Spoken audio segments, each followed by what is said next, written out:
I know a lot of people who believe that God has given up on them for various reasons. Maybe they made a poor decision that they feel marks them as a failure. Maybe they believe they missed their calling and now there's no way to change their course of life. Maybe their marriage failed. Maybe they're stuck in a dead-end job making minimum wage. Maybe one of these is you. But is this the God we serve? If you can't see His love because of the way you see yourself, then stick around and learn about the God of second chances in this week's 5-Minute Torah.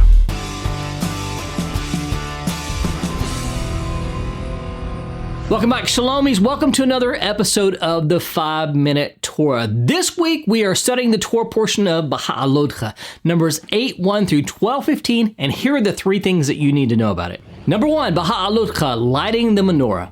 The Torah portion Beha'alotcha, which means when you kindle, begins with God's instructions to Aaron regarding the lighting of the menorah in the Mishkan, or the tabernacle. Aaron is commanded to set up and light the 7 lamps of the menorah so that they shine forward, illuminating the area in front of it. This act of kindling the menorah is rich with symbolism, representing the light of God's presence among the children of Israel. The continual lighting of this menorah by Aaron and his descendants serves as a perpetual reminder of God's guidance and the importance of maintaining spiritual integrity within the community.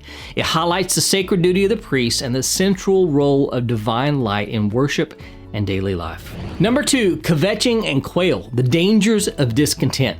In our current Torah portion, we also learned about the Israelites' dissatisfaction with their diet, a chronic problem that hasn't changed in any time or culture since the dawn of time. However, Israel longs for the types of foods they had in Egypt, particularly meat, and complains about their reliance on manna. Their complaints reach Moses, who becomes distressed by the burden of leading a discontented people, and in response, God promises to provide meat, and a strong wind brings quail from the sea, covering the camp. However, while the people are still eating the quail, God's anger is kindled against the ungrateful, resulting in a severe plague. Through this sad event, we have an opportunity to learn gratitude, trust, and the dangers of discontentment. And number 3, Miriam and Aaron, challenging Moses. In our current Torah portion, we also read about Miriam and Aaron challenging Moses' unique leadership, questioning his authority, and criticizing him for marrying a Cushite woman. They assert that God has also spoken through them, implying that Moses should not hold a superior position. God responds swiftly, calling Moses, Aaron, and Miriam to the tent of meeting. He then affirms Moses' unparalleled prophetic status, speaking with him face to face, unlike any other prophet. As a consequence of their challenge, Miriam is struck with tzara'at, biblical leprosy, turning her skin white as snow. Aaron pleads with Moses, who intercedes on her behalf. And after Moses' prayer, God instructs that Miriam be confined outside the camp for 7 days before being healed, a lesson in reverence for those in authority. If you're looking for a place to learn, connect, and grow, then Shalom Macon is the place. It doesn't matter where you are in the world, you can find a connection with Shalom Macon through our live services every Saturday and through our private social network we call Shalom at Home.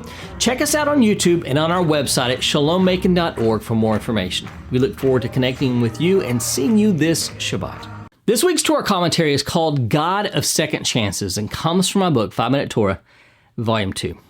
In this week's Torah portion, one of the things we learned about is how the children of Israel offered the Passover for the very first time since their departure from Egypt. A full year had passed since they had left Egypt, and it was time to fulfill the instructions they had previously been given. You shall therefore keep this statute at its appointed time from year to year. Exodus 13:10. Therefore, Moses instructed the Israelites to offer up the Passover at the appropriate time in the second year. And they kept the Passover in the first month, on the 14th day of the month, at twilight, in the wilderness of Sinai, according to all that the Lord commanded Moses. So the people of Israel did. Numbers 9, verse 5. Everything went well until a group of men came to Moses with a dilemma. They had come in close proximity to a corpse and had contracted corpse contamination, the most serious of all ritual contaminations and the most difficult to cleanse. They were unfit to partake of the Passover offering. They appealed to Moses, saying, "Why are we kept from bringing the Lord's offering at its appointed time among the people of Israel?" Numbers 7:9. Unlike our modern mentality that objects with, "Why do I have to?" these men asked, "Why don't we get to?" They were commanded to participate in the Passover, and they were anticipating doing so, but now they were unable to. What was the solution? Moses, in his wisdom, did not reply to them immediately. He petitioned the Lord for an answer to the problem. The Lord's response was that anyone in any generation who is unclean through touching a dead body or is on a long journey at the time of the Passover will have an alternative ceremony identical to the original Passover, but performed a month later. Rather than offering up the Passover on the 14th day of the first month, the month of Nisan, they will offer it up on the 14th day of the second month, the month of Iyar. All of the same regulations and restrictions apply. They shall eat it with unleavened bread and bitter herbs. They shall leave none of it until the morning, nor break any of its bones. According to all the statute for the Passover, they shall keep it. Numbers 9:11-12. Although this stipulation was not originally part of the Lord's instructions for the Passover, in His mercy, He made an exception for those who were not able to participate at the proper time due to uncontrollable circumstances. Many people believe that the Torah is legalistic, and often the God of the Jews is characterized as being hostile and malicious. But this incident proves otherwise. We can see from this that the God of Israel is a God of second chances. If a person is sincere and wants to obey the Lord's instructions, but is unable to for reasons beyond their control, God extends mercy and even merits them as if they had fulfilled it in its original manner. However, there is a caveat. The Lord's mercy cannot be taken advantage of without repercussions. But if anyone who is clean and is not on a journey fails to keep the Passover, that person shall be cut off from his people because he did not bring the Lord's offering at its appointed time. That man shall bear his sin. Numbers 9:13.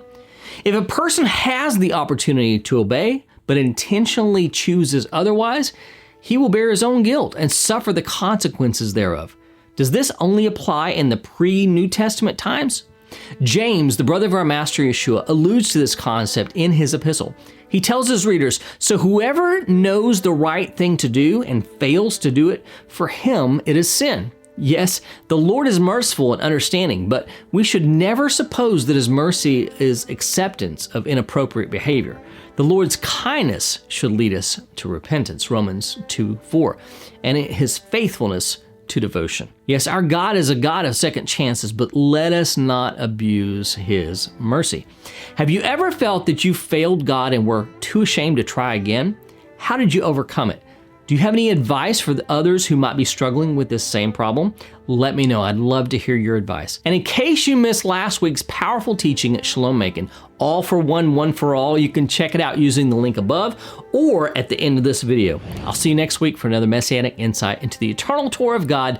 Blessings from Shalom Macon, the place where disciples of Yeshua learn, connect, and grow. Please visit our website, shalommacon.org, to learn more about us, join our live services, access other teachings, sign up for our newsletter, join our private network that will connect you with our greater community from around the world, or contribute to the work of Shalom Macon.